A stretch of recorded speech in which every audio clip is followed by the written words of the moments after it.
welcome to the It Doesn't Hold Up podcast. We review and reevaluate all things we remember fondly from our childhood and years prior to see if they still hold up. And more often than not, they probably don't. I'm Stuart Shepherd, along with my co-host and good friend Michael Smith. Smith, how are you doing? Very well, thank you, Stu. And how are you? Well, I'm just fine, thank you, penis breath. Wait, don't call me poo. No, it smells like penis. Yeah, yeah, I know. I know. It's okay. Still love you. All right. Um, couple of things I want to say just before we get on to Ah, this episode's nomination is we have a special announcement. We were guests again on the Movie Lovers Unite podcast this week. So we reviewed The Cable Guy, and as if you couldn't get enough of Jim Carrey reviews from us, we decided we'd throw another one in there. So do check us out on the Movie Lovers Unite podcast on YouTube and Apple Podcast and wherever else. It was a lot of fun. it is also just our style to review the one good Jim Carrey film from that time period on somebody else's podcast. Well, don't spoil it, Smith. But yes, yes, it was actually quite entertaining. I was pleasantly Yeah, surprised for that. good film. There you go. Eh, Anyway, right. Just want to touch on last episode's feedback, which was Faulty Towers, and again, a mixed bag. So we got a great episode, lads. I haven't watched these in a long time. I still remember laughing uncontrollably as a kid when John Cleese was beating the hell out of his car with a tree branch. Yeah, I remember that episode distinctively. That's the gourmet night one where everything just keeps going wrong. Terribly, terribly cringe. And someone, I'm not sure who this chap is, but he left a comment on our YouTube page was, I met a German today and asked him what the Luft in Luftwaffe was. All right. oh, okay. Thanks for listening. I'm watching. And the last one was Coolio was in Batman and Robin. I knew he was in one of those Batman films. Yeah, no, it definitely wasn't Julio, Batman Forever. may he rest in peace. Indeed. Indeed. Right. Did you get any feedback about Faulty Towers? No. Um, all I got was sort of people of the older generation going, "Oh yes, I remembered Faulty Towers." That's all I got. Right. No comment, no additional thoughts. Just, "Oh yes, I remember Faulty Towers." It's like, well, as long as you remember something, Yeah. that's a positive. Uh, There you go. And anything further you would like to add on Faulty Towers? um, no, I don't believe so. You watched any more of the box sets and you bought it, or was it just those two episodes? No, I did not. I did not. I keep meaning to, and then I haven't had time. But 15 also, quid. I don't really want to. 15 Bit of- quid. yeah, it's a bit of a waste of money that, but Just it's not like resell I it. need to. Yeah. Yeah. Right. Anyway, moving swiftly on. So, this episode's nomination came from Smith himself, which is Yeah. E.T., the Extra Terrestrial from 1982. Now, as Smith said last episode, he wants to flip it on its head. This is a beloved classic. Like, I don't know many people who doesn't think this holds up. So Smith wanted to review this because he hated it as a kid and then want to see if it was actually good as an adult, as some things are. So we shall find out throughout this. Right, so a brief synopsis of this. This is the story of Elliot, a lonely boy who has trouble connecting with children his own age, but then he meets an alien being from another world. They form a friendship, and hijinks ensues. There you go. Yeah, this came out in 1982. So again, this was before me and Smith were born. However, this Mm. was around about our era and was always on TV and stuff like that. But yeah, 1982. That's a year we've not covered. So Smith, what we doing? Scene setting, fun quiz, what we doing?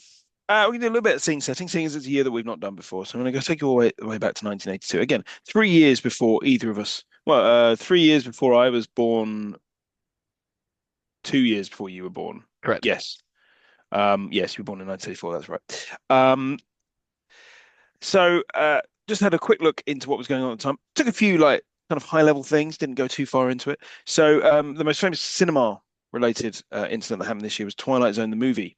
I don't know if you're familiar with Twilight Zone the Oh movie. So yeah. there was a Oh sequence in yeah. Twilight Zone the movie directed by John Landis that went through the courts for many, many years afterwards, in which a helicopter crashed, decapitating the actor Vic Morrow and killing two children. Completely changed the way that safety was then done on film sets from there on in, and is considered a great tragedy in cinema history. Now, what's interesting is that that sequence is still in the film, including parts of the bits filmed that lead up to the helicopter crashing. That's because I've seen that footage on like cursed movies and stuff like that. Actual bit with the when he grabs the two Not, boys is in the movie. I believe so, yes. Jesus Christ. Huh. Anyway, sorry, Mm. we digress. So now I Continue. might be completely wrong about that. I've actually just thought I actually might be completely wrong about that, but I've definitely seen that footage I've seen online. the footage, but I'm not sure it's in the movie. I think it's just been on documentaries and stuff like that. But it's still No. morbid. It's like, why would you release that fucking Well, so the footage? sequence, the sequence in Vietnam is still there, right? Yeah, but I Yeah, think that they very that's what I meant. cleverly edit it. They cleverly Yeah, no, edit it that it starts and ends with a dream on a train or something like that, I think. yeah. So Yeah. that's what I mean is the bit still set in Vietnam is still in the film. Yes, but the tragedy's not Seems in the film. yeah, no, the tragedy itself, no, of course, they did not include the footage of the tragedy, but you can Yeah. find it. It is out there if you want to go and look at it. Don't. It's horrible. Um, yeah. Additionally to that, Michael Jackson released the album Thriller. Mhm. The Falklands War kicked off, as did Israel invading Lebanon. So there was wars happening at the time. Times Man of the Year for the first time went to a non-human candidate. It was awarded to the computer. Really? Yeah, Wow. yeah, Which yeah. one? Apple Mac? No, just the computer. Oh, It was the just like computer. they probably looked at me, oh, the computer.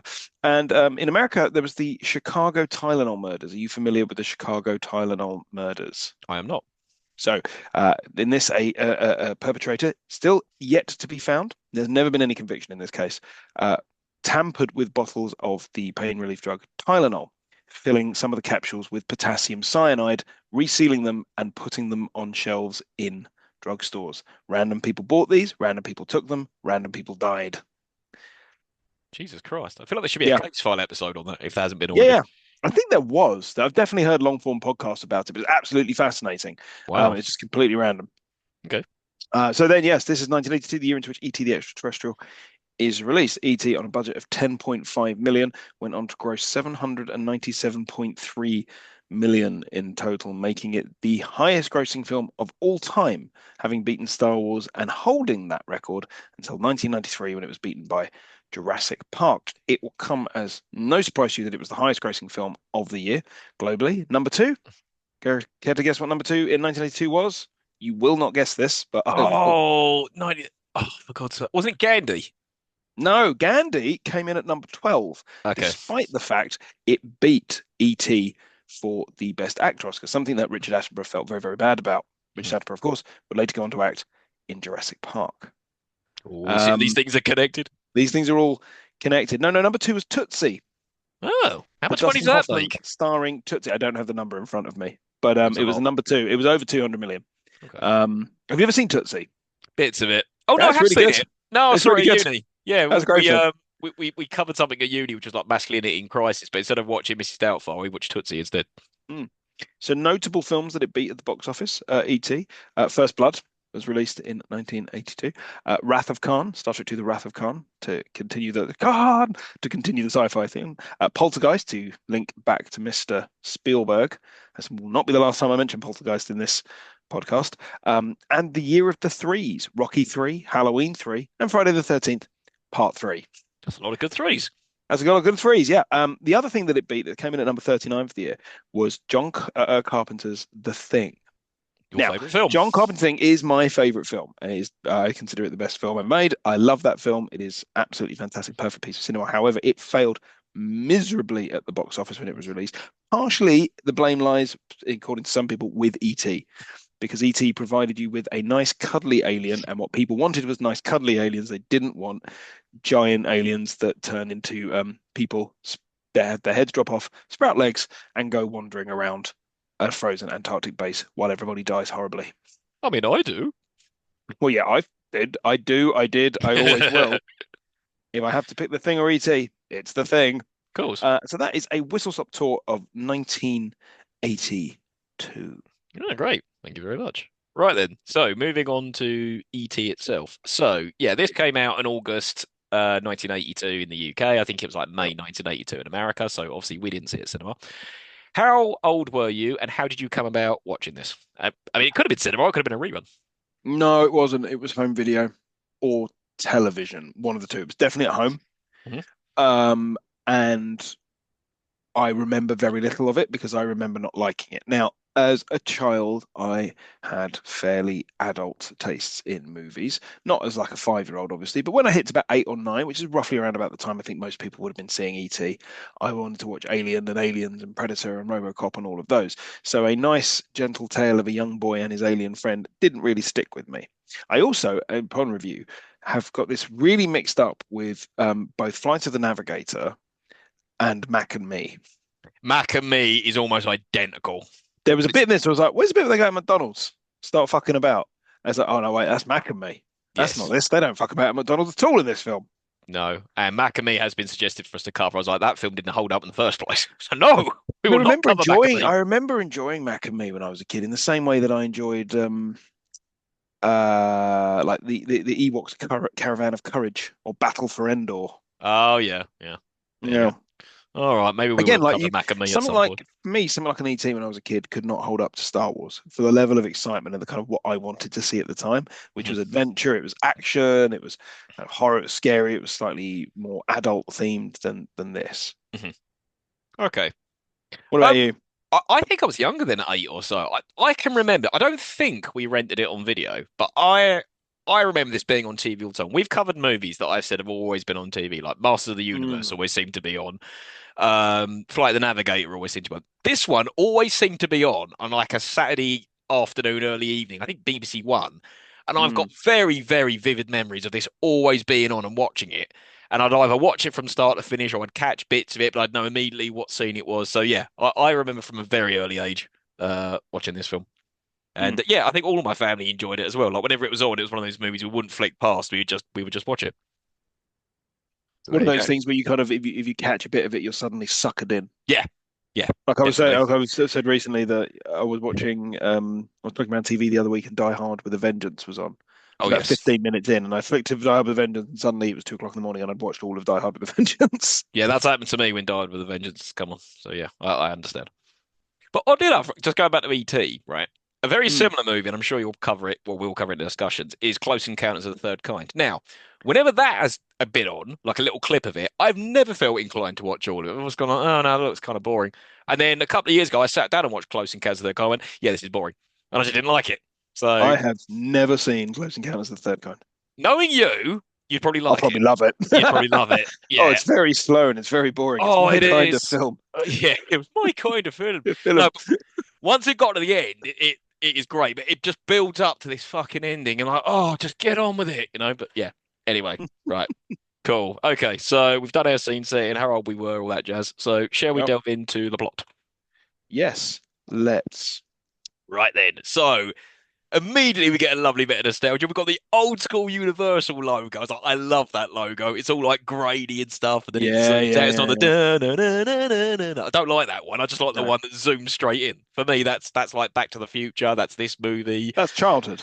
Yeah, absolutely. That's, you're in for a rollicking good time. What I have put then is the opening title, then when it comes up, ET, is very janky. It is It looks like janky, someone's just scribbled it on the screen. It's really low key. but isn't that the point that perhaps a kid wrote that or something? Because later on he's drawing those things saying ET or in it when he's in class. So I don't know, is that the Perhaps. point they're trying to make? Actually, before we get any further in this, which version Mhm. of this did you watch? Oh, I didn't watch that extended one that came out in 2002. I recorded one No. off Sky Cinema, and it was just the original version. There is an So I have extended version. so I Okay, have the Blu-ray of the Blu-ray that was released in I think 2012, or at least there's a version of it that was released in 2012, because that extended edition was available between 2002 and 2012 on correct. DVD. Any new version of it released is not that extended version. Yeah, that extended version is quite hard to come by. So from what I Yeah, understand, because it's I not think well Spielberg don't received. like it. Yeah, Spielberg. I don't think Spielberg sort of regretted it, but we can touch on that a bit Yep. later. Yeah, Anyway, definitely. No, no, it was definitely the original theatrical version that I watched. Yeah, we do get that really crappy looking ET in purple letters. And then we get really creepy, ominous music. It's almost like this is going to be a horror movie. There's none of mm, that na na na na na na na that we get later. It's just really dark, creepy music. it starts like the whole thing starts a Yeah, bit like a horror film. It has like you can see that if it could easily go a different way. This yeah, film, yeah. I actually if like it the were start. if it were directed by Steven Spielberg, his non-union Mexican equivalent. Senor Uh, Spielberg. Yeah. I was looking at the credits as they were rolling up. There's a few, obviously Drew Barrymore, everybody Mhm, knows, famously in this.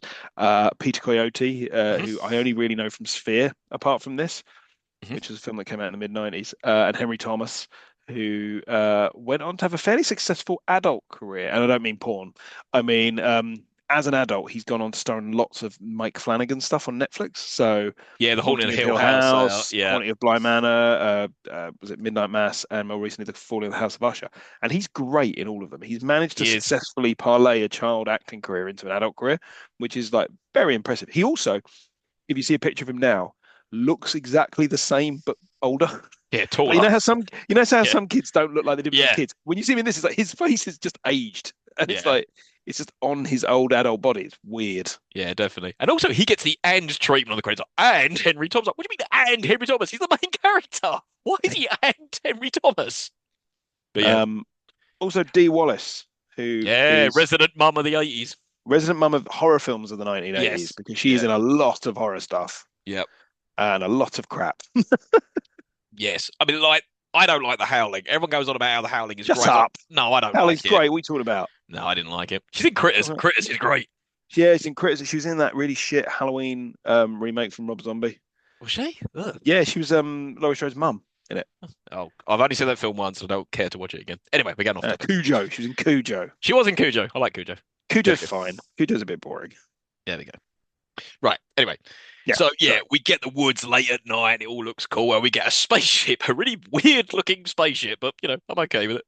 And then yeah, this is how you say it's kind of like a horror because you get like the creatures just walking around, and they don't. I don't want to call them ETs until he calls them. Yeah, yeah. So we see the creatures walking around, that sort of stuff, and then we get a shot of inside the spaceship, and yeah, it looks like they're collecting plant life and fungus Mm, and all that sort of stuff, and they've all got this um ability where when they're all together or when there's danger, all their chests light up red, which I think is which kind of cool. seems, well, it's cool, but it also seems like a bad evolutionary tactic because you're going to give yourself away. If suddenly your chest closes up when you're trying to hide, I'm like, oh, there he is. Let's eat him. It's Yeah, yeah. Although and I it's would say, sorry, no, please. I was going to say that they're not fucking around with the alien stuff in this. Straight off the bat, aliens. Right? There's none of this. Oh, what is it? We're going to keep it off screen. No, no, straight away, aliens. Well, they Doesn't kind of make keep them off screen. They don't zoom right in for at least 15, 20 minutes. So you well, you no, kind of see them at a distance and stuff. but you still see like it's still like straight in with the alien stuff. Yeah, yeah, yeah.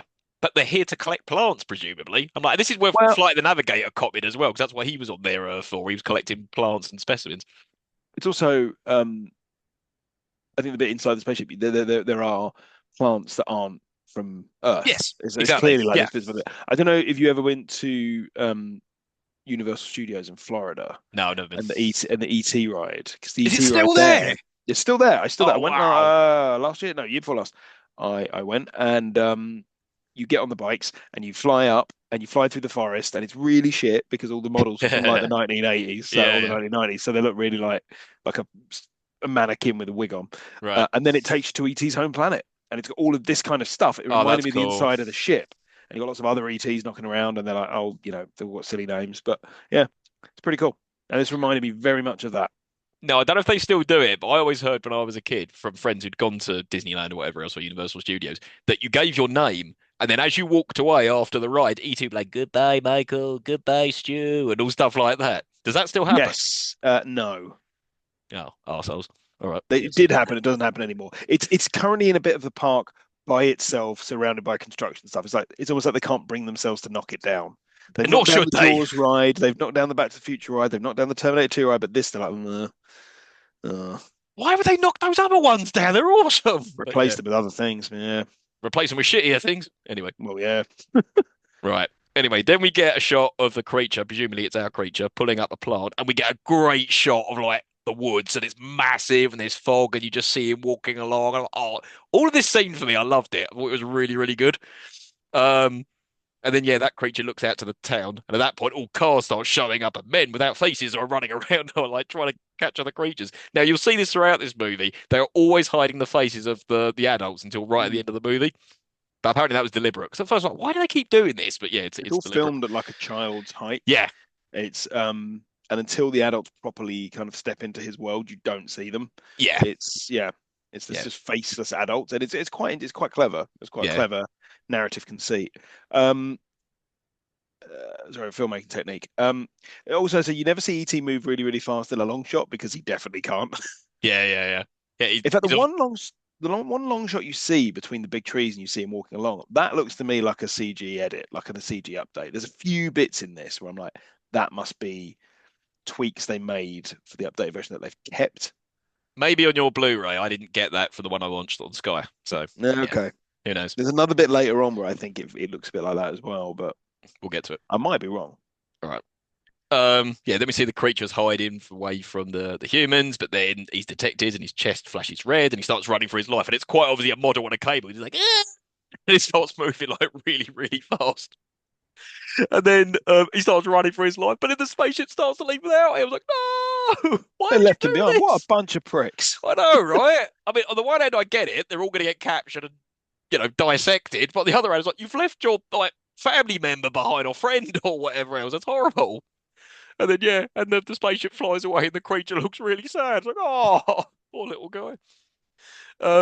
Yeah. Then we cut to a family. This confused the shit out of me. There's a bunch of kids, nerds, all sat around playing Dungeons and Dragons, and there's cigarette smoke everywhere. Yeah, yeah. Whose One of fag them's is that? Is that the mums or one of the kids who are smoking? also there's like, the 1980s. One of them kids just got a fag on the go. I'm going to assume it might have been Dee Wallace, but who knows? It might be one of the. Yeah, because Michael's about 16, isn't he? The older brother. So perhaps it was one of his mates having a fag. I don't know. Um, Yeah, what's that? Yeah, Elliot wants to play with his brother and his friends, but they give him money to go get a pizza, and then they're keeping the pizza a secret from the mum. It's like, why? What's the She's problem? she's also there. Yeah, she But can see you using the phone.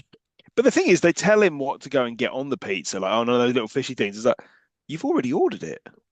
What do you think he's Yeah, gonna do? What do you think he's gonna do when he gets out there? You can like, just pick them off. Pick them off. yeah. There's Or not like a mobile pizza van. the bloke in the delivery car is like, oh, hang on a minute, opens his bum bag and like throws more toppings on top of the pizza. Now, if that Yeah, is a service that no one offers, that's a service that someone should offer. Right, write yeah, it down. yeah. Trademarked. Trademarked. No one can have that as us. You want cream? No. Anyway, yeah. So Elliot's outside sorting the pizza out, and he hears noises coming from the back garden, but he thinks it's their dog Harvey. And then he goes to the shed, puts the pizza on the ground for some reason. What the fuck are you doing, right? You could at least just put it on like the porch chair or something. And I would then, say that these shots are between the house and the garage or the shed, mm, with the light and the way it's done, it's just so well put together. yeah, it's Like, very good. I just this bits of this film are so nice to look at. Like, it's just so Yeah, well done. It's like obviously just Spielberg has that just innate talent to like yeah, frame a shot and uh-huh, to kind of film it in a way that's compelling. It's just yeah. yeah. And I love the cinematography in it. We'll get to it later. There are Mm, some really, mm. really nice shots in this movie. Yeah, yeah, Yeah, so he hears noises coming from the shed or garage, whatever it is, and he throws his baseball in, and then the baseball just rolls right back. And yeah, predictably, panicked, he runs for his life because if it was his dog, the dog's not going to roll the ball back, is he? And then as he runs back, he treads on the pizza, and I've written down, "You mug." What fucking idiot put it in the middle of the grass? I mean, like when they're like, oh, later on, when they're like, no, the pizza's ruined. It's like, not ruined. It's not ruined. Look, Yeah, they just leave if it it, there, don't they? the bottom of his shoe doesn't touch the actual pizza, right? You can eat that. It's just a bit squished. It's fine. Yeah, not a problem. Yeah. A couple of Halloweens ago, I ordered a pizza and I took a photo of it because that's what I do. And then seconds after I took the photo, I knocked the whole thing on my kitchen floor. So I was really upset. But again, it wasn't ruined. It's just little duty. I just put it into the box and it was fine to go. How drunk were you? No, I wasn't drunk at all. I'm just a clumsy bastard. So I just knocked my pizza everywhere. The drunker I am, the more time it can spend on that floor, I'll just get down on the floor and eat it straight from it. I'll take an hassle off with a Oh burger. yeah, yeah. Oh dear. Right, anyway, back at the house, Elliot tells his family that there's something outside and don't go out there. But all the kids like grab knives and they'll go out She's there. she's a shit mum. Terrible, terrible, mum. They inspect the shed. There's nothing there apart from these weird footprints. And Michael says, "Oh, I think it's a coyote." He's like, "What coyotes do you know?" Peter Coyote. Peter Coyote. Ah, Ah! well done, well done. And then one of the guys, as you said, he grabs a slice of the ruined pizza, but they leave the rest of it outside. Why? There's nothing wrong with that pizza. And if there is a coyote, it's probably going to come back if there's pizza. That's how you get ants. That's how you get ants. Do you want That's how ants? you Because get that's how ants. you get ants. That's how you get ants. And then we really get a cool scene and we see like the creature's fingers on the shed door, like peering through. It's like, ooh, like, all this whole thing for me, just setting it up. It's dark, it's Mm. ominous, it's creepy, it's all really good. Again, we're Um, still not entirely out of horror film territory here. nope, nope, definitely not. And I don't know if that's part of your Smith trivia, but it could have well easily been a horror movie. Yeah, yeah, yeah. Yeah, Elliot goes outside to investigate later with a torch, and he goes into the cornfield, and then he's following those weird footprints, and that's when we get the big reveal of the creature. It's like, that. It scares Elliot, he's screaming, and there's a really weird shot of him sort of looking around, like, duh, duh, duh, Yeah, duh, it's duh, a weird edit, weird edit. But like, I have to put here that ET looks like a model, but it's so much better than if it was just shit CGI. Yes, yeah. And that's the problem. There would always be the danger if this film was made years later, they just would have CGI'd the whole thing, wouldn't they? Yeah. It's a I don't, reason, like, if they'd done a sequel, they probably would have CGI'd it. In the same yeah. way that ET has a brief appearance in Revenge of the Sith, is all CG. Is it Revenge of the Sith? I thought it was Phantom Menace. It's the Was bit in the Senate I'm sure it's yeah. Avengers. It's the bit in the Senate where you see. Oh, maybe it's the Phantom Menace where Oh, it's one of those prequels though. you see like a pod of Yeah, ETs. yeah, which is cool. Yeah, the creature runs away and he knocks all the trash cans. I was like, arsehole, someone's got to pick all that up. Um, and then next morning we get Elliot on his bike, and like I said, we just get great cinematography. There's some wonderful shots of all the hills and that sort of stuff. I was like, is Yeah, this California or Nevada? Like, where are they? I think it's California. I think it's California. You've skipped over a really, really important part. Go on. They have a framed picture of their dog, which might just be the funniest fucking thing I've ever seen. I didn't It's got spot like that. both its paws up. It's going like with a smile on its face. It's so stupid. I've watched this film twice in prep for this podcast, and I did not spot that. Okay. Oh, I was crying with laughter. I was like, oh, I want a lovely picture of a dog looking like it's having the best time. You know, like, is that your dog? No, No, just a picture it's of a the dog. dog. It's the dog for me too. Yeah. Um, yeah, and then we see that Elliot's in the woods now. I don't know why he thought to go to the woods because he's only seen it in his garden. So I don't know Mm. why he goes to the woods because that's where E.T. was first anyway. And he's like throwing junk food around trying to entice it. But then we see a Reese's man Pieces. walking around. Yeah, I couldn't work out if they were Cheetos, Reese's Pieces, because Reese's then Pieces. later on the creature's got M&Ms. So I'm like, or is he just No, throwing it all the doesn't. junk No, it food doesn't. No, about? no, no, no, no. It's always Reese's Pieces. There's no M&Ms in this film. All right, it's Reese's Pieces. I stand corrected. Yeah, and I Okay. didn't know what Reese's Pieces were when I was a kid, so I thought they were M&Ms because we didn't have Reese's Pieces here until quite recently. Yeah, we got a whole tub of them that we got for Christmas. My wife loves them. I hate them. Oh, I love them. Oh, I love them. No, I'll have that tub. I'll take a tub off your hands. no, my wife does like them. I just don't like them. You can Oh, fight her for them, but anyway. Right. I So yeah, will. yeah, and how? Um, yeah, we see men walking around suspiciously, which scares Elliot. They're like kicking dirt around, inspecting stuff. That's enough to scare Elliot. And then we get to dinner at the family home, and there's Drew Barrymore playing Gertie. And even back Mhm. then, excellent actress. She's Yeah. so good. You knew she was going to go on to bigger and better things. Just really, No, really good child I acting. would say that all of the kid child actors in this are good. Yep. There is no annoying like smackable child in this, and usually Nope. there is. Yeah, no, But they're no, all they very all good. and what I think is important with the casting and important with the film generally is the way that the family feels genuine and the way the Yes. interactions between the families feel genuine. Like in a minute when he calls his brother penis breath and the mum laughed. It's like, to be fair, if I had a kid and he called his brother penis breath, I'd fucking laugh. Yeah, that was funny. It's a realistic response. You tell him off, but Yeah. you'd be doing it while you were laughing. Yeah. Like, Like, that's something your dad would do. He'd crack up laughing and tell you at the same time. yeah, yeah, Yeah. yeah. Yeah, they start discussing Halloween and what they're going to go as. And I think Gertie says she wants to go as a cowgirl. And then Elliot's really annoyed that nobody believes him about the creature he saw. And then, yeah, he calls his brother penis breath. And I'm like, are you insinuating his brother like some form of oral sex or something? Like, on other men? What do you mean, penis breath? And when I was younger, I could have sworn he said peanut breath, or maybe it was a cut version I watched of it. Peanut breath to be better. You eat a lot of peanuts. Peanuts. Now you'll say what? You eat a lot of penis? You eat a lot of peanuts. You eat so much penis. I mean, I had some peanuts earlier, so I definitely have peanut breath at the moment. And Guilty. penis breath. Peanutty penis breath. It's but like it's not that sort of. I mean, I know Spielberg loves a broken family, like in all his bloody Yeah, films. It's he oh, the does. dad's gone. There's a divorce. Of course they're bloody. Is why don't you get over it, mate? Um, Yeah. it, but it's not an unrealistic view. It's not like a film where the family is shown to be this brilliant, Hmm. like kind of nuclear family unit. It's broken and everybody's a bit up. Like the mum's constantly on the verge of tears whenever the dad gets mentioned. So it's fairly realistic. Yeah, because he makes a shitty remark about oh, dad would believe me. He goes, well, why don't you tell your dad? He goes, well, I can't. He's in Mexico with Sally, and that's enough to really upset the mum. He's like, he hates Mexico. Bloody racist. But yeah, I've never been. I've been. It's great. Love Mexico. Oh, cool. Yeah. Then we see after all that oh no, Mike tells off Elliot for being, really um insensitive and thinking about other Mm. people's feelings, that sort of shit. And then yeah, then we get Elliot sleeping outside, wait for the creature to come back. It's like that, sir, is how you get abducted. You should not be sleeping Not by outside. not by aliens either. No, no. Maybe that pervert that Michael was insinuating it was, but yeah. But we see that the creature has Not an come back. alien. It's a nonce. It's a dirty nonce in your shed who likes Reese's pieces. Like all nonces do. Oh, hold on. Yeah, you and that breath. Oh dear. Right. Yeah, the creature's back and he's following the Reese's Pieces trails that Elliot's left, and then Oh, Elliot's a piece scared. of candy. Oh, a a piece piece of of candy. candy. Oh, a piece of candy. Yeah. But then what's weird is that he drops them onto Elliot's chair. I was like, why are you giving them back? I thought you liked them. Or is he just kind of communicate like I really like these or something like that? So Oh that's yeah, that, I just think he's being nice. I think it's just like sharing and being kind. yeah, fair enough. It's this is the point where we go away from horror film. This is the Yeah, point where it's like, okay, he's not a threat. he's nice. Yeah. Yeah, so Elliot's trying to coax the Wants creature you into to his think. house. Eh? That's what he wants you to think. Yeah, the dirty nonce.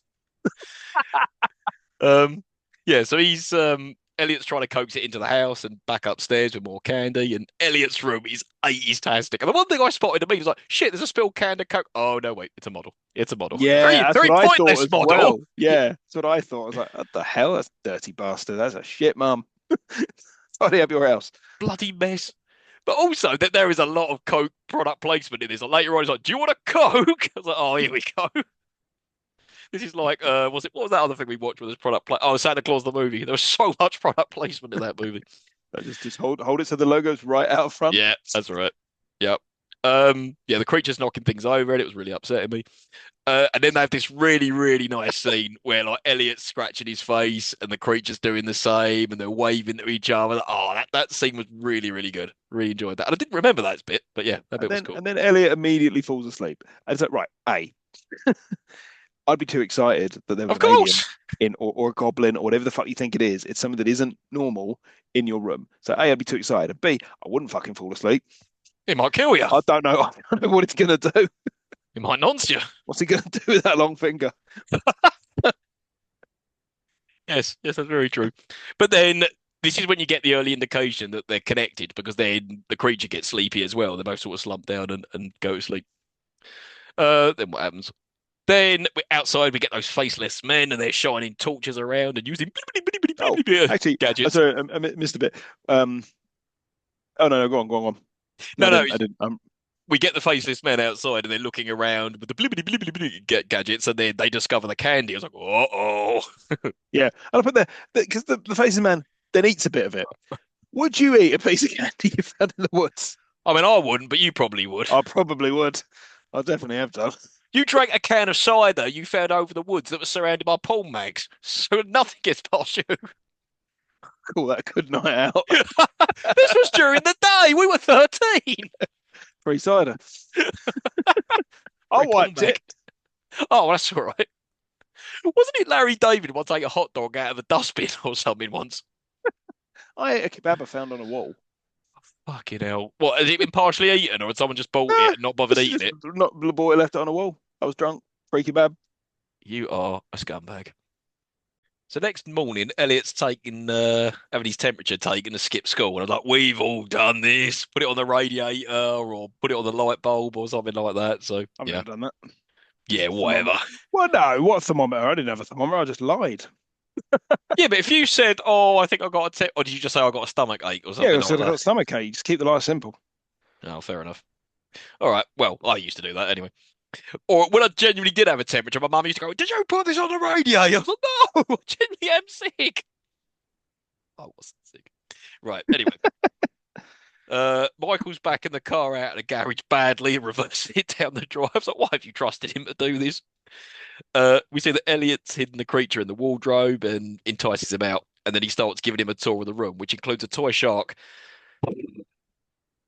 and Star Wars toys. Out of the Star Wars toys, there's Boba Fett, Lando Calrissian, and Greedo. And Greedo and Boba Fett are a bit of niche toys to have for Star Wars. You think he'd have like Yeah. Han Solo, Darth Vader, Luke, He had a that sort of thing. snaggletooth. He had a snaggletooth as well. Now that's niche. Is Snaggletooth Star Wars? Snaggletooth sounds Yeah. like something out of He-Man. No, no, snaggletooth Star Wars. Oh, okay. Is he one of the bounty hunters? No, he's I think someone from Jabba's palace. I think snaggletooth. Ah, okay. Fine, fine, fine. There are so many Star Wars references in this. It's Yeah, unbelievable. yeah. Um, yeah, so Elliot's trying to talk to the creature by going like, me, Elliot, yeah, stay, and all that sort of thing, but he's not that advanced to talk back yet. And then Elliot decides he's hungry, but tells E.T. to stay as he'll be right here. I was like, wonder if this will come Mhm. back. Oh, I also enjoyed this bit when the mum left. She was like, "No TV." He's like, "Why the fuck not? Well, what the What fuck's he is... gonna do all day? Just lie in bed?" Well, if you genuinely were sick, yeah, and I presume because he doesn't have a TV in his room, she means don't go downstairs and watch the TV, stay in bed. But yeah, if he had a Well, TV in his room, what's the well, problem? Well, Well, he could also just come downstairs with his duvet and watch how the. else am I supposed to sack off school to watch the Royal Rumble? Well, there you go. There you go. Harvey the dog enters and starts barking, which scares the creature. And then, as Elliot grabs food, the creature's startled by an umbrella, and that startles Elliot. And then he spills milk everywhere. So first of all, that really upset me because there was fucking milk everywhere. There was mess. I'm like, oh, You got a real problem with that, haven't you? I don't know what it is. Whenever I see mess in a film, it just really upsets me. It's like, oh, who's going to clear that mess up? Just, oh, The dog. You got a dog. The dog will clear yeah, that up. No maybe, problem. Also, maybe. they got so much food in their fridge. Unbelievable. And also, we see it a bit later on. There's loads of beer in there. Whose beer is that? Are you saying that's the The mum's mums. beer? Why is she drinking all that beer? Women, well, she's just got a divorce, mate. Women can drink Well, beer, yeah, and sometimes it's the only thing that will keep you warm at night. fair enough. Wait, I'm not being chauvinistic. If you want to drink beer, ladies, you crack on. I just thought that's a lot of beer for a single mum. Don't drink my beer though. That's No, mine. no, no.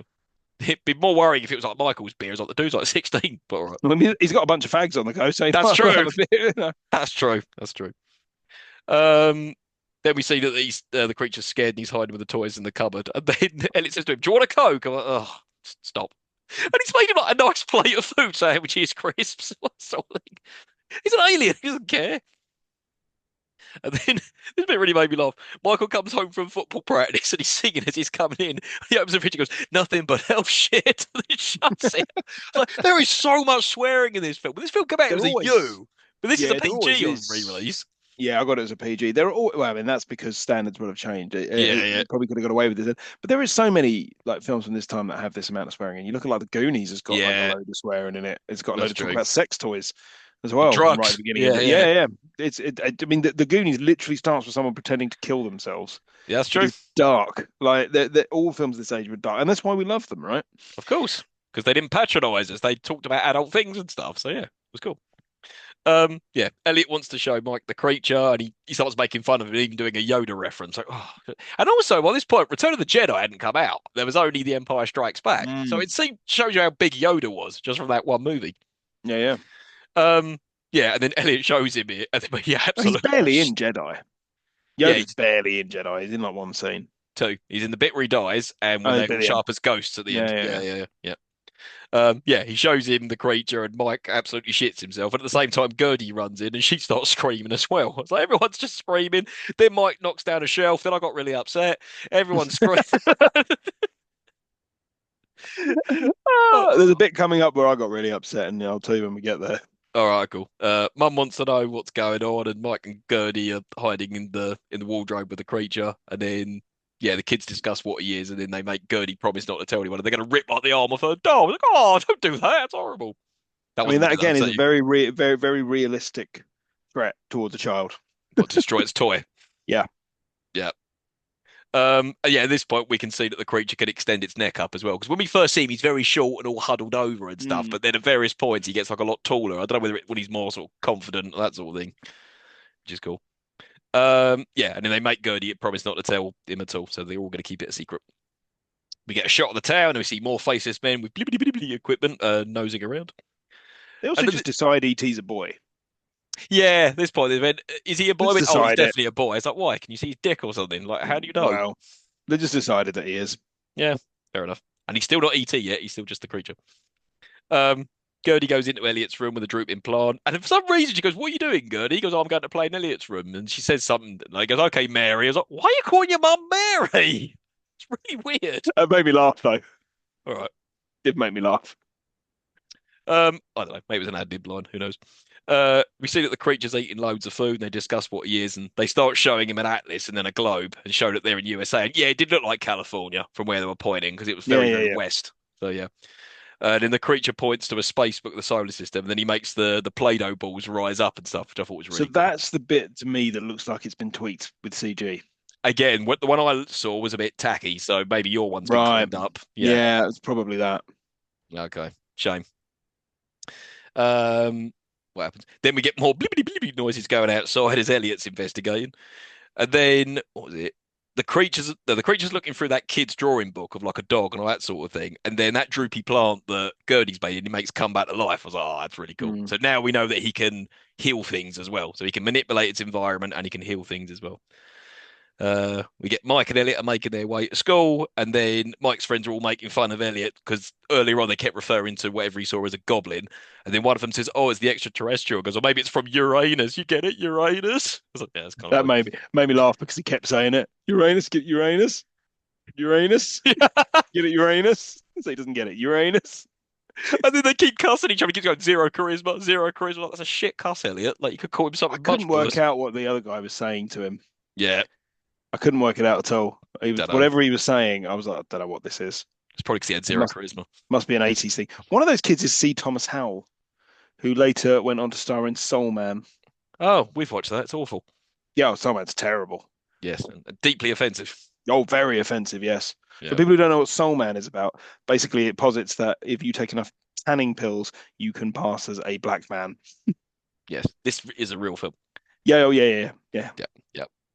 I don't know why they've got this scene, but there is absolute chaos going on this school bus. Fucking chaos.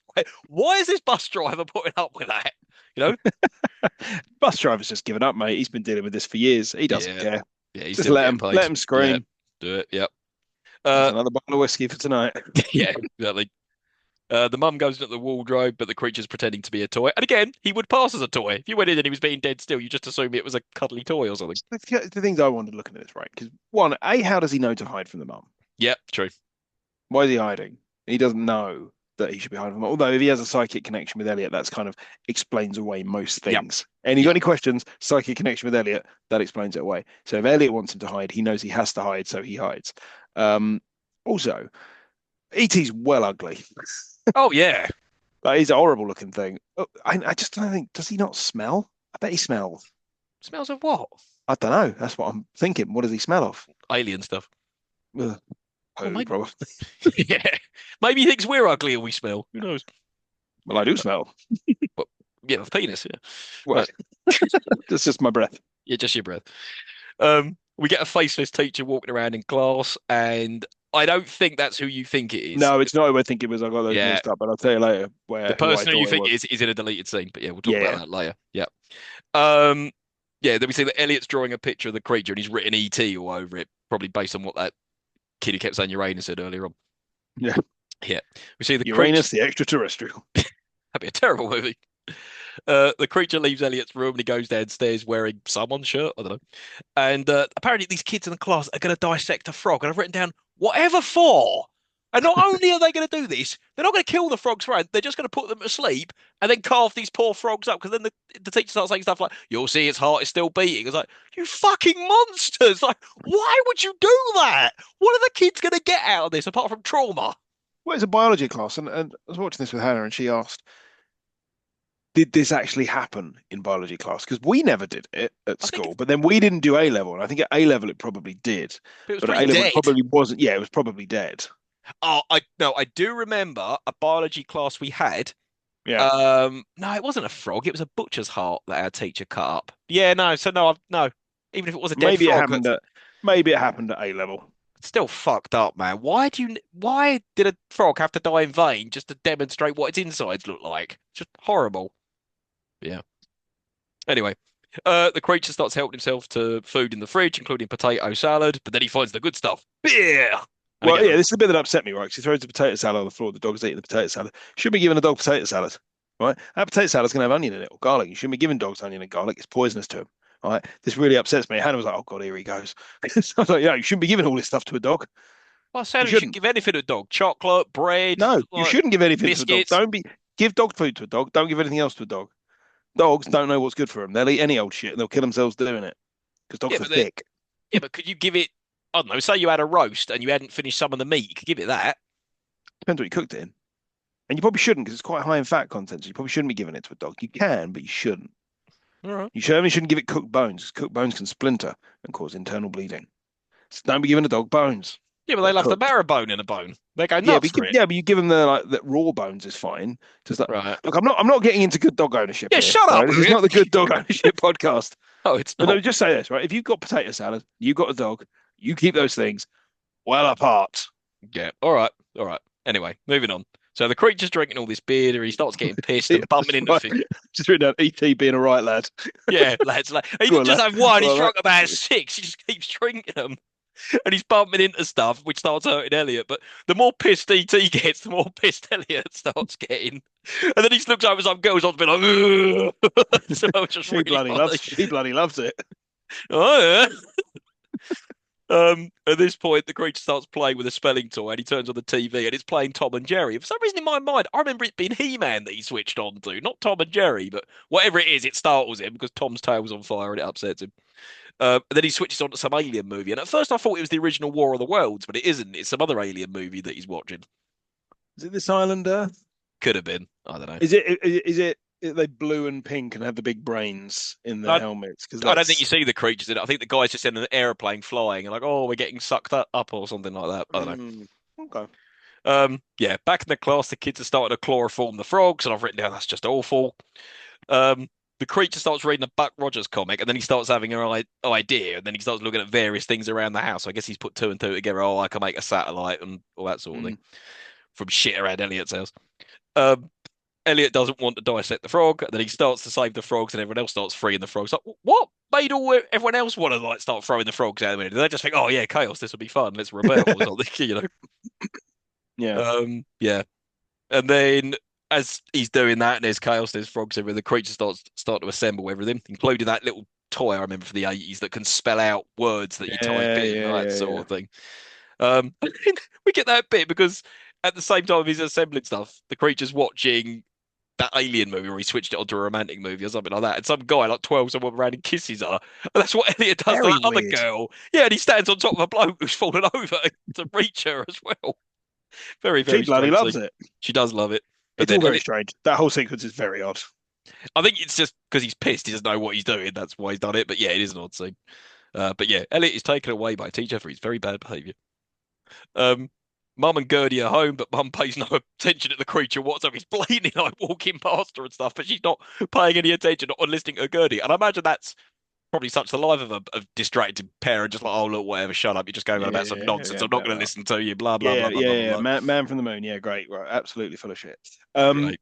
Also, like, she seems entirely unconcerned that there's like empty beer cans knocking around all over the floor. Yeah, she just picks one up. And goes, maybe it was me. Oh, I must have done that last night. I Yeah, blacked out again. maybe that is the point they're trying to make. Like she's so depressed and there's so much shit going on, she doesn't second guess that perhaps that was her. Who Yeah. knows? I mean, whenever I find empty beer cans knocking around the flat, I'm like, yeah, it's probably me. Yeah, it's a bit worrying. Especially when my wife's away. I was like, well, it was definitely me.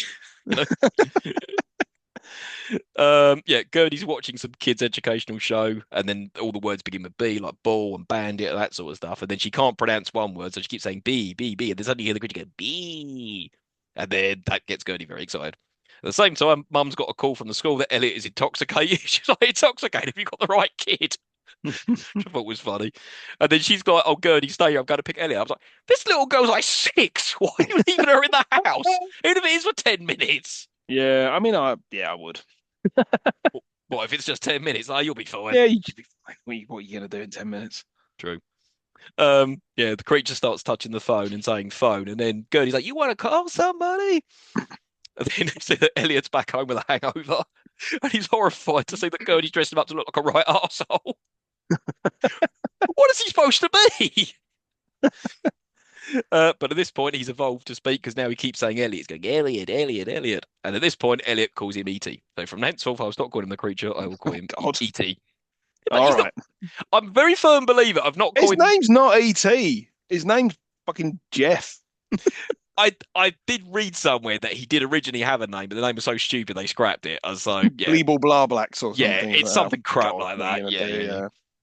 Yeah. And then ET starts saying more words like phone home, and then Mike comes in. This bit was really funny. He looks at me and goes, oh, what's this shit? Yeah, yeah, I wrote that down, mate. What's all this shit? Again, isn't this film a you? So much swearing.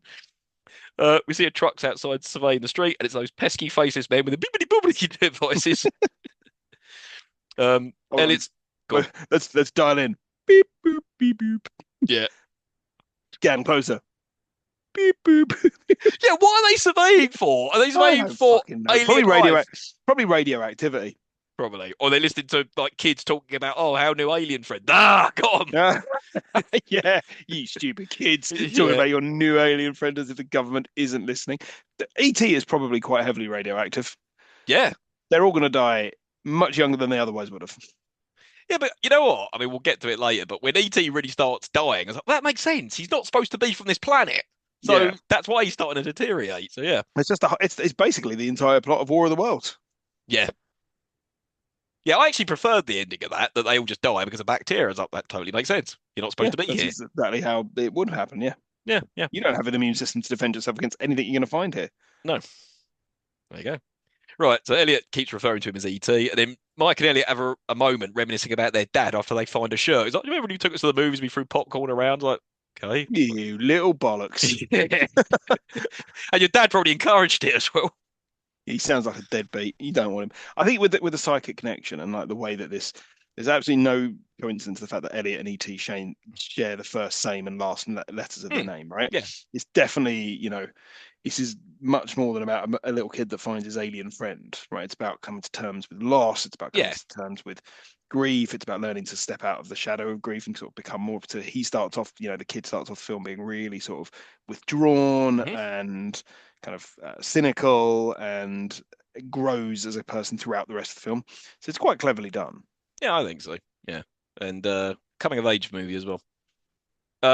Yeah, we see that Mum's reading Peter Pan to Gertie, and E.T.'s listening from the wardrobe, and then Elliot cuts himself on a saw from that box of shit that E.T.'s assembled, and then that's where we get the scene where E.T. heals. He goes, "Ouch!" and then Yeah. heals the wound, which was cool.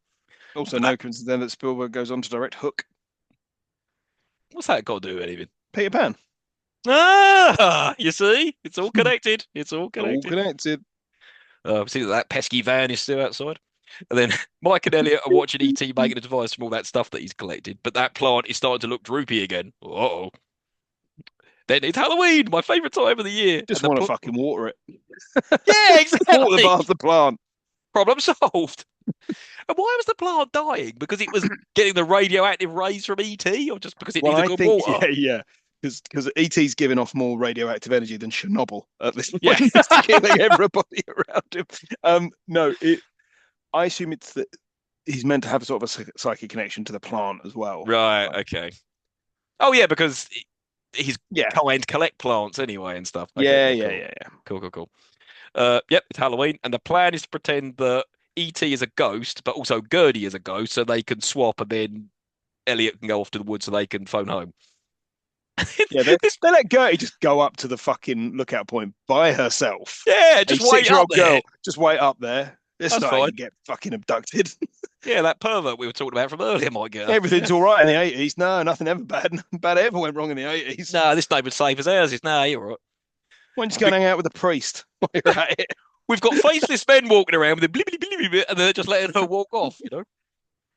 Yeah. Then Mike and Mum are having an argument outside. He goes, I don't care what the other guys, you're not going as a terrorist. Which I thought was really funny. And I don't Which know they whether he, changed in previous versions. So in the 1990, the 2002 re-release, they changed it to hippie. And in the TV version, they changed it. You're not going out dressed like that. They just re-restored it. It's the original version. Yeah, oh, there's not okay. always been terrorist. Well, she could have said much more offensive words, but all right, I fair mean, enough. he's also not dressed like a terrorist. I can imagine he was then not allowed to go as a terrorist, so he's dressed like a bum with a knife in his head. Like, I Yeah, I don't know couldn't what he's quite work supposed to out be. what the fuck he was supposed to be. No, and the mum's Maybe it's an early 80s reference we're just not getting. maybe. And then the mum's dressed as a cougar for some reason. Like, she isn't even going to a party. Well, Why this is is she what I put. dressed It's like up? she just dressed up to like hang around. What? Why? It I mean, makes I no know sense. Halloween's big in the States, but do you dress up so you can just go to the door and hand out candy? Oh, Perhaps that's yeah, maybe. It might be that. Yeah, because otherwise, also you at just this point. I think it's worth noting that I looked this up. Right? Do you know how old D. Wallace was here? about 40. 34. Fucking He hell. was She's younger 34 than years us old. now. She's younger than us now by quite some way. And it's this weird thing. When we were kids, adults seemed so old Oh, on yeah. film, always. Yeah, yeah. But then when you grow up, they still seem old because you always thought of them as old. So when I see Dee Wallace in this, I think of her as sort of an older woman, Yeah. but she's younger than I am now. That's mental. I think a lot of it's got to do with fashion, hairstyles, stuff like that, But yeah, I got that sense as well. She was like 40, 45, something like that. Yeah, yeah, yeah. Nope, 34. 34. Bloody hell. All right. Um, yeah, this bit was funny because Mike's got a fake knife going through his head. He thinks he's hurt. He's like, oh, she's like, no, no, stop it. It's fake. It just keeps whacking his arm. This is the bit with him in the sheet. It's like this is the bit where they directly lifted it for Mac and me, where they dressed Mac up as a bear. No, They Macamee went to lifted it from ET. No, that's what I Mac mean. Yeah, that's what I mean. yeah, yeah, sorry. Yeah, Yeah, Mac and me lift. Yeah, that's what I mean. Mac and me lifted this like wholesale. Like yeah, he just dresses him up as a bear, and they go to McDonald's and fuck about for 5 yeah. minutes and have a big song and dance routine. But this bit's funny because the mum's really impressed with the costumes for some reason. They look shit. Elliot's supposed to be a hunchback. He looks terrible. I don't know what No, no, Mike's supposed to be, and he's got a I, ghost. I don't think she's impressed. I think, and you're gonna have to learn this with your son, is you're going to have to pretend that things that are shit are good. Oh, like Like paintings and he's stuff. going to Yeah. draw something. You have to go like, wow, I'm going to put that up on the fridge for the rest of time, despite the fact it looks shit. Nah, my fridge ain't magnetic. None of that crap. But yeah, yeah, but Or like he'll dress up as like something for Halloween. You have to like, oh, you look great when he looks shit. no, fair enough. This bit's That funny bin though, bag's well scary. proper. This bit is funny though, because then she starts taking photos of them. And Mike goes, "Thank you," and he goes, "Thank you," and he goes, "Thank you," and then he falls over because the flash startled him. The slapstick in this is very good. The bit earlier on where she whacks him with the fridge door is fucking hilarious. Yeah, yeah, he just falls over. Um, yeah, and then Mike, Elliot, and ET go trick or treating, and then they walk past someone dressed as Yoda. I was like, "Oh, seriously, Spielberg, stop it!" And they really linger on that as well, just in case you didn't get it. So Yeah, it's yeah, Yoda, see? Hey, hey, hey, stop, hey, it's a good Yoda hey. costume, to be fair. For the 1980s, it did look very good. Yeah, probably a professional one. They didn't buy that off the Yeah, true. store. From a But 7-Eleven or something. Yeah, yeah, some of Lucasfilm had knocking around for yeah, promos. that's true. It probably was actually the costume. Yeah, Yeah. Yeah, it's then actually Gert, Frank Oz under there. yeah, just walking down trick or treating. Gertie and ET switch places, and Elliot cycles of ET on the front of his bike in the woods, and that's when we get the absolutely iconic scene when they go off the cliff, and you get the music, and it went past the moon, and I, where are you? I teared up during this bit, like, because it just took me back to when I was a kid. It's just such a magical moment. It's a bit like you said that bit in Jurassic Park when you see the dinosaurs for the first time. Always gets Mm, you. This yeah, bit always gets me. fucking got me. I was like, oh, to be young again. Na, na, na, na, Na, na, na, na, na, na. na, na. Too high. Yeah, go right past the moon. Ah, Amblin It symbol. reminded me of that bit in Last Action Heroes Yeah, where they take the piss that, out of it. Yeah. that was funny. I think they do it in Naked Gun 2 and half when a bloke in a wheelchair, the wheelchair gets out of control. He goes past the moon as well. It's just been parodied so many times because it's Yeah. such an iconic scene. There's also the Amblin Entertainment Yes, logo it is is is that indeed. now? It Yeah. is indeed. Then for some reason the mum's at home blowing out candles by herself. And I get it written. Why is she still dressed up? Why was she dressed up in the first place? Or is we made to believe she was going to go to a party because the kids didn't come home early, she couldn't go, or something like I that, maybe? don't know. I'm It's looking never too fully much at this. explained. You No, are. no. ET and Elliot are assembling the makeshift telephone so ET can phone home. And then Mum goes out to look for Elliot as it's late, and then those pesky faceless men are back and approach the house as she leaves. Ooh, what are they going to do? They're But going to then break in. apparently, I bet why? Oh, probably because the blibbly blobbly machine like detected he was there. So yeah. Mm. ET's machine starts working and they get a response. ET starts pointing to himself, saying "ouch," so insinuating that he's hurting and that his people need him. So the way they infer all this is really cool. They don't outwardly say Mm. it, but you get Mhm. it. You're like, right, okay, okay. And Elliot doesn't want him to go, and he wants him to grow old. We can grow up together and stuff. I was like, oh God, this bit's so sad, you know? I've just written down that this is just so much effortlessly more enjoyable than Flight of the Navigator. Fuck off. But It yeah, is just so much better. Just like quality wise, every part of it is just so much better. It's so much more enjoyable and so much better put together. well, we both agree this. Fly the Navigator is good for the first half when it's all a mystery. You don't know what's going on, but it's probably good Yeah, to. Well, they're flying around. That's when it's annoying. yeah. Yeah. It begins to grate real Yes. fucking quick. Yeah. This never tips over into that. Nope. Next morning, Elliot can't find ET and he's panicked. And this is a really nice shot. So we're back at the house and they've called the cops because obviously Elliot hasn't come back.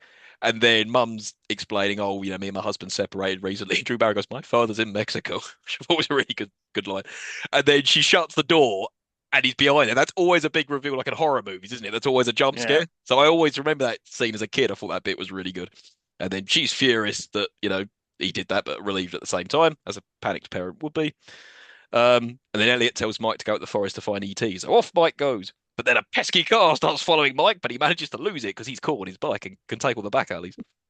Also, he finds ET very easily. Yeah, it's So, like, oh, there he is. why couldn't Elliot find him earlier on? Like, Elliot has the psychic connection with him. yeah, Like, Mike was just like, oh, here we go. and he was just round the corner from that machine. Why did Elliot just walk down there and find him? I don't Oh, know. there he is. He's falling down by the river like an old drunk. Oh dear. Oh, he's drowning a bit.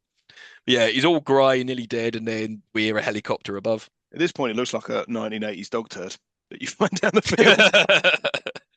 A 1980s Doctor. Yeah, you don't see Not the a white present ones. day Doctor. No, you don't see the white ones anymore because they've improved the No. quality of dog food. Yeah, people aren't giving it chocolate and garlic and onion Yeah, and well, exactly yeah, right. potato It's what salad. happens. You give your dog potato salad, it's going to have white turds. Is Quite right. that what you want? This Because will that's happen. what happened. Yeah. Um, Back home, and Mike says to Mum, "Look, we need your most special, excellent promise," or that sort of thing, and shows Mum ET and a sick Elliot, and she goes, "Oh, that's terrific." And then she comes to the realization, "Oh fuck, that goblin they were talking about was real. This seems really good." Like the look of fear in her eyes, like, "No, get out, all of you, get out, get out, get out," because it could have been like, ah, and then she ran off, but just you can see just. Her maternal instincts kick in. She picks up Mm, Gertie. No, everyone get out of here. That sort of thing. I mean, it's really, really good. Um, then the dudes in spacesuits have arrived. I'm like, why are they in spacesuits? Surely it does normal make any sense. quarantine suits would be okay. Also, why are they coming through the window? Yeah, Like one of them is coming through the window and struggling with that blind quite a lot. He's yeah, trying yeah. to like, fucking hell. Oh god, oh bloody hell. And also, this bit always confused me as a kid because they quarantine the house. They won't let him Right. down. I always thought this bit took place in a hospital because suddenly they've made their house massive. They've got all their equipment in there to The house was quarantine. already massive. There was always a bit where they're like, oh, we're a single parent family. He left us. Oh, what are we going to do? So your house bloody massive. That he's got a walk-in cupboard. That's true. But I don't know, like, because they've all got their separate rooms, they've all got their blibbly blobbly equipment in there, there's beds, there's all this stuff. It just seems like they've taken up an awful lot of room in their house. So I always remember this as a kid, they took them to hospital, but it's not. They're in the house and they've just quarantined it down and added sections to it. The thing I always thought about this bit, and the thing that I remembered was that the government was there for nefarious means. Like they were coming there to like take ET away and cut him up and all that kind of stuff.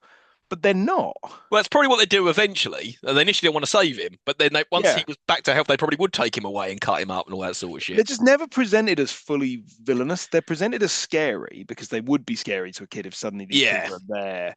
And that's when you start to see their faces because suddenly Hmm. they're part of their world and it's all become very, very real and very, very adult. And you kind of you think that they're for evil reasons, but like and it'll play out at the end. I'll come back to it, but it doesn't necessarily play out that way. I also Yeah. love the fact they're all walking around with their full fucking bodysuits on, and Peter Coyote's there with his sleeves rolled up. Yeah, Like, yeah, right, yeah. you've not understood the point of the all-in-one bodysuit, have you? You can't roll No. your fucking sleeves up. You're gonna get Oh, radiation poisoning. I'm fully quarantined. Right, just pop those forearms out. Yeah. Makes the ladies go wild.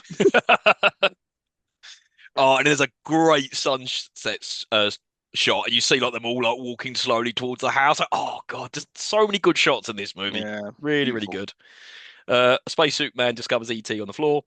We see more men have arrived, and they've constructed a mini Area 51 in the family house. And then the family start being questioned by scientists. But yeah, you're right. They're not being all interrogated like, "How long have you known?" They're just asking questions, and Mike's explaining, Mm, "Oh yeah, look, he communicates through Elliot." And he can feel his feelings.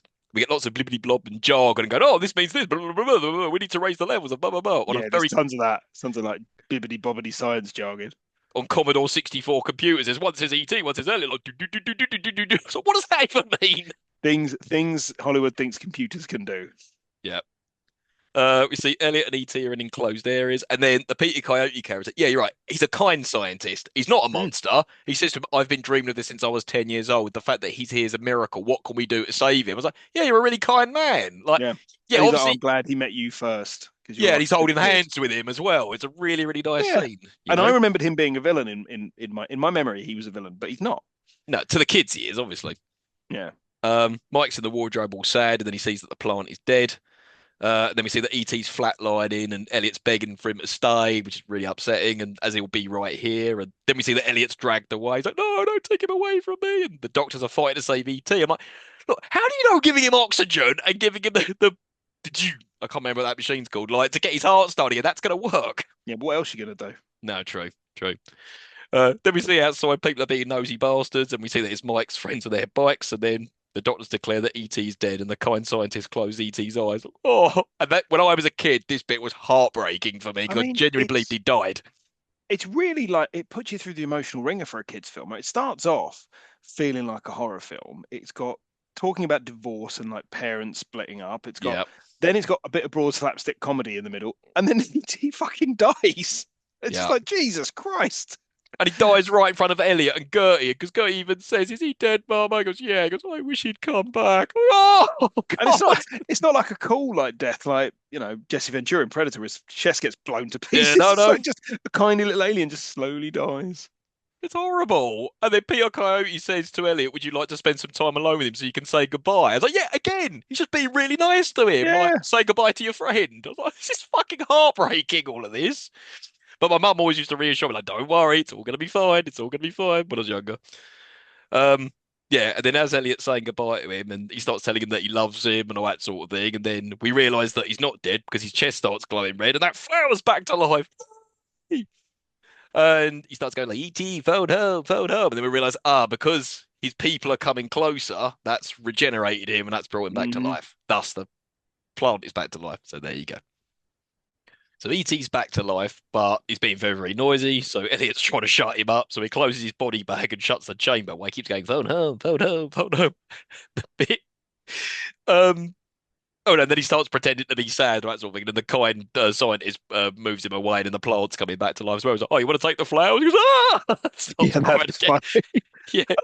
But the bit that came next cracked me up even Mhm. more. They're in the decontamination chamber, and he tells Mike that he's alive. He went, "He's alive!" And Mike jumps up and goes, "Ah!" It's his head. It was so fucking funny.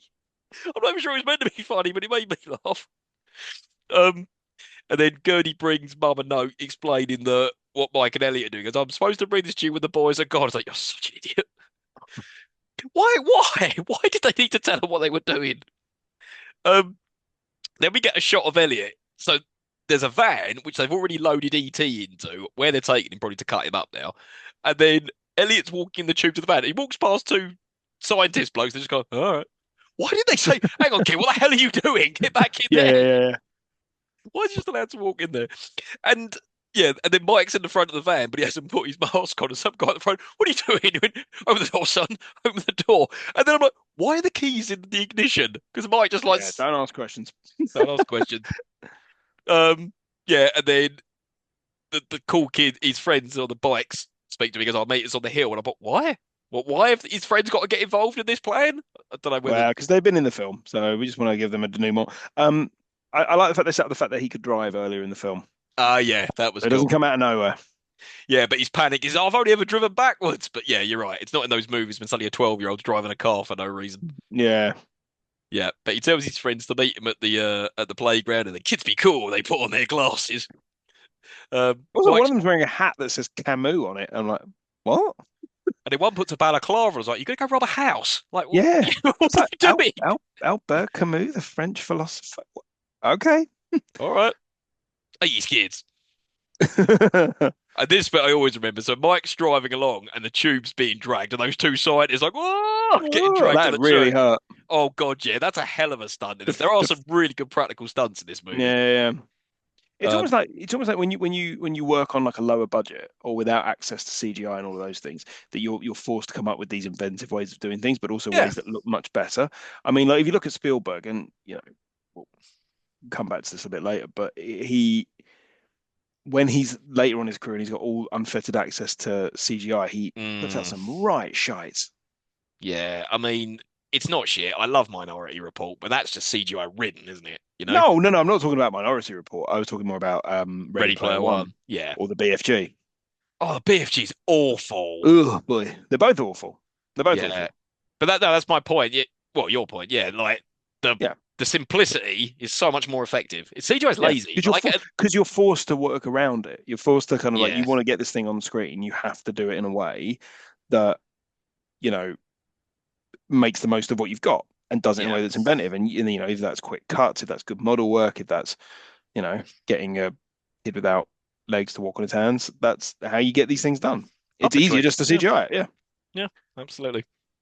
We get Mike swearing again, saying "son of a bitch," and then Elliot starts pulling all the plugs out of the tube. And I always remember this bit was like kids like, "Yeah, yeah, those bad guys, they deserve this." Like, probably didn't. Probably They're just not normal. really that bad. They're just scientists. I mean, what are you going to do? Just leave a dead alien knocking about? Again, it could, God knows what it's going to do when it starts to decompose. It could explode. It could do anything. It could be dangerous. Yeah, what are you gonna do? Have a nice funeral for it and stuff? Like, no, you got to Could be take like, it away. it could be like Gremlins. You get that thing wet. Oof. Oof, yeah. Or it could be like, what's that movie, Return of the Living Dead, when the dead, all the gas gets exposed and everyone starts Yeah. turning into zombies and stuff. Yeah. Um. God, then what happens? Yeah, Mum and Gertie are driving away, and once again, Gertie gives the game away. Like, we're going to see the spaceman. Like, oh, for fuck's sake. And also, why are Mum and Gertie allowed to just drive away? It's like, why is anyone allowed to leave? They've all been quarantined in their house, but they can quite freely just walk out. I'm just going outside for a fag. Is that right? Yeah, that's all right. Cool, there you go.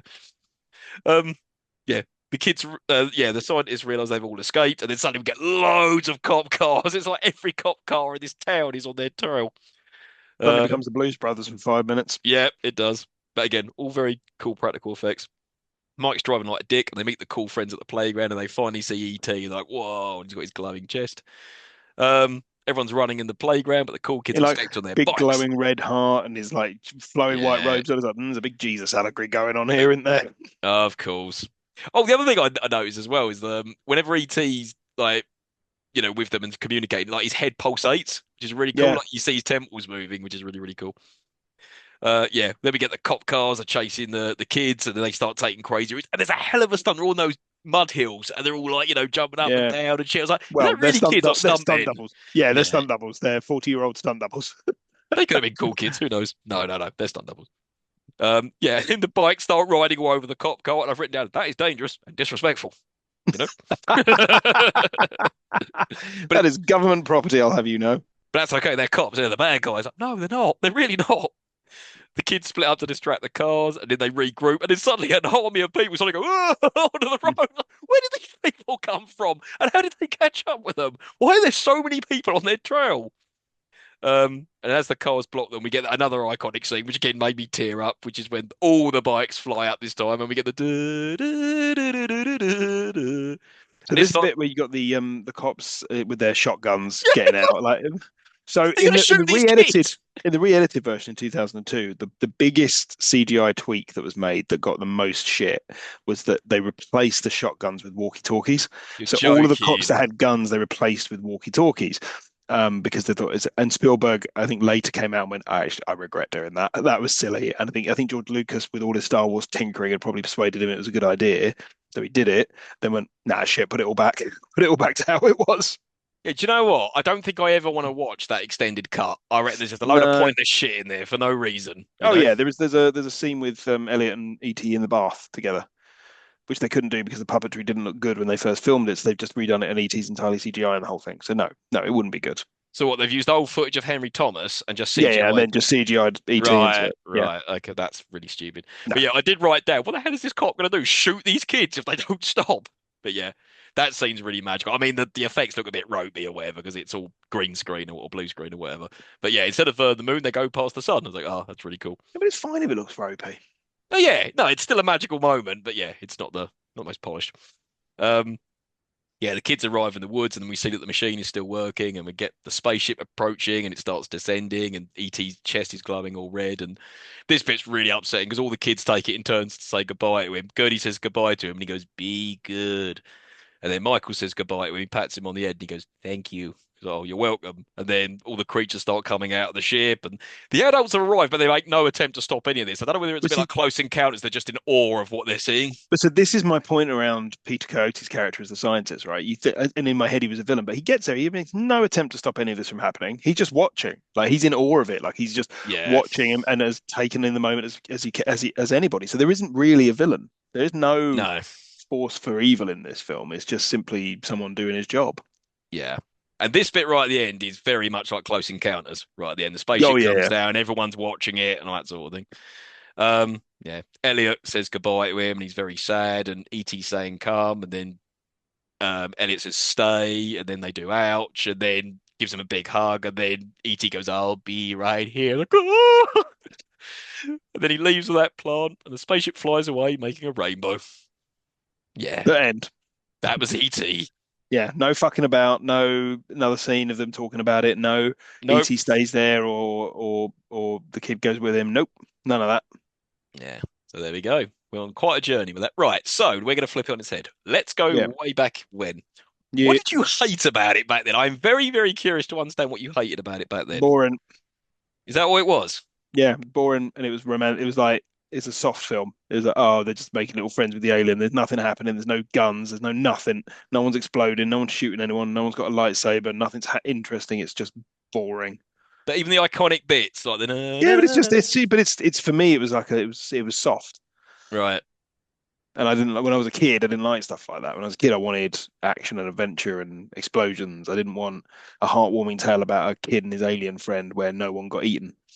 Oh, fair enough. I mean, when I was a kid, I loved it. And the only things I hated was the bits I was supposed to hate, like when E.T. died. I was like, no! Or when he goes home, but I don't want him to go. I want him to stay be friends with Elliot. Those were all the bits I hate. But that's exactly what the film wanted me to do. Like, I loved this film when I was a kid. Like, it was any time it was on, I would just keep watching it. And but oddly enough, I've never owned it. So it's weird how I No, never rented it out the video shop, yeah, never bought it. Even when that 2002 special edition came out, never bought it. I've only ever yeah. watched it on telly. Oh no, So once. I No, what? Sorry, I'll get to that in a sec. The Prince Charles Cinema did an Amblin all-nighter about 13 years ago, and one of them was E.T. So that was the last time I I was watched it. So seen it on the big technically, I screen. have seen it on cinema. Yeah. So I never owned it either, and never really watched it. Like it wasn't a film that I watched multiple times. Never had it on VHS as a kid, and never had that repeat viewing of it because I think I probably saw it once on TV, got bored and turned it off. Crazy. Um, so I've never, and so I legitimately until now probably haven't seen this film since I was about six. Maybe, Wow. well, no, man, no, sorry, probably about eight. Sorry, probably about 8 or 9. That's Probably mental, last man. time I saw this film, I almost 30 odd years ago. apart from the last maybe 13 years since I saw it in the Prince Charles Cinema, it was always that film. I would always catch it every couple of years on TV. Like, it's just Yeah, for yeah. me, it's repeat viewing because it's Spielberg, isn't it? All right. So we'll take it this one. Did you hate anything about it now, watching it as an adult? No, no, I fucking loved it. Yeah, it's I thought it was awesome, isn't it? fantastic. It's I a thought it was great fantastic. film. It's almost like Little Me was an idiot and that Steven Spielberg knew what he was doing. It's phenomenal. It's so like just the way it's shot, the way it's acted, the kind of the art that goes into it, the John Williams score, which is such a big part of these films, and it's Yeah, put to the foreground so well. The fact that it's, the relationships between the characters feel real, the fact that it doesn't feel the need to do anything particularly spectacular. It's just a story about a kid and an alien, and it feels honest yeah, in what it's doing. But it's got bigger themes that it's playing with, so it's not just a mawkish tale of a kid and his alien. It feels like there's proper weight to it. There's proper stakes to it. There's a proper emotional undercurrent that's running through the characters. The whole thing is just so well put together. I mean, Spielberg at this point was what banger after banger after yep. banger after banger. Like he couldn't go. I mean, always was shit, but apart from that, he's just for this just come off of um Close Encounters. Raiders, Oh, Raiders. Yeah, yeah, yeah, Raiders. So yeah, before that, Close Encounters, before that, Jaws. You got Duel in there as well around about this yeah. Mhm. time. You got Temple of Doom coming. You've got he's just doing he'd also just done the Twilight Zone film, the segment in that Kick the Can, which is actually my least favorite segment in the Twilight Zone movie because it is mawkish and it Mm, is a little bit too wishy-washy and twinkly-eyed about you know the elderly. It doesn't really do much for me that, but yeah. and you go like, say this is the highest grossing film of all time until Jurassic Park comes along in 1993. It's same year that he releases Schindler's List, banger Unbelievable, after isn't it? banger after banger. And that's not even mentioning all the movies he produced for Amblin, like fucking Gremlins, Back to the Future, and all those sort of stuff. Poltergeist, like Poltergeist, yeah. yeah. I mean, there's some missteps. I think, um, but I say always isn't great. Um, I think Hook's not great. It's fine, but it's not great. We'll Color probably cover Purple's that at some Color point. We'll Purple's fine. never see the color purple. I've seen the film now. I hadn't seen it till quite recently. It's fine. I saw a stage adaptation of it that was much better. But yeah. There you go. So yeah, what did you love it? But yeah, it made me cry. Yeah, Honestly, and it I wasn't. wasn't. It didn't make me cry in the sad bits, but it made me cry just for making me feel like a child again. It's like, oh my Yeah. God, this is just taking me back. This is hitting all the right notes and it's doing exactly what it wants me to do. Like, oh, It yeah. it it's just yeah, it's just a great film, and it was a pleasure to sit down and watch it. I wasn't bored once, not No, once. no. And a lot of the films we watch, even the films that do hold up, have moments where you're like, Jesus Christ, this is too long, or this is just, doesn't have the level of artistry. I mean, this like, so, you think this has something in common with Flight of the Navigator, it completely blows it out of the water in every conceivable level, like from performance to shooting to music to everything. It's just like, no, this is so much better. But Flight the Navigator was trying to be a bit more zany, I think, whereas this was like really heartfelt and coming of Yeah, age and all that sort of and it stuff. and it and it works, and it works. And it's timeless as well. Yes. You can show this to a kid now, timeless. Oh, Like I'm they're going gonna to love it. show this to my son. I am 100% going to show this to my son. Yeah, yeah, Yeah. yeah, yeah, absolutely. Sit and watch it with them quite happily. Yeah. They'll Yeah. probably be bored with it now. It's too slow. But He's probably going to ask me what penis breath means. Like, oh! Anyway, right. Well, it's quite obvious. Does it hold up, but or not? But let's do Smith trivia first. right, yeah, Smith trivia. So there's not actually too much like trivia about this, but there's kind of just well-worn production tales. So, um, partially it is based on the imaginary friend that Steven Spielberg created following his parents' divorce. He then was going to look at a way to do a follow-up for Close Encounters of the Third Kind. He didn't really want to do a sequel to Close Encounters. The Hmm. studio wanted a sequel to Close Encounters, so he thought, well, come on, we'll do something. So they came up with this a film called Night Skies. So the idea was that it was written by John Sayles, and who later went on to he wrote Piranha, Alligator, he wrote The Hmm. Howling. These things all linked together. Later went on to direct a film called Lone Star, which, if you've never seen it, it's an early Matthew McConaughey film from about 97, I think. Lone Star, fucking phenomenal. Watch Lone Star. And was intended for Toby Hooper to direct it.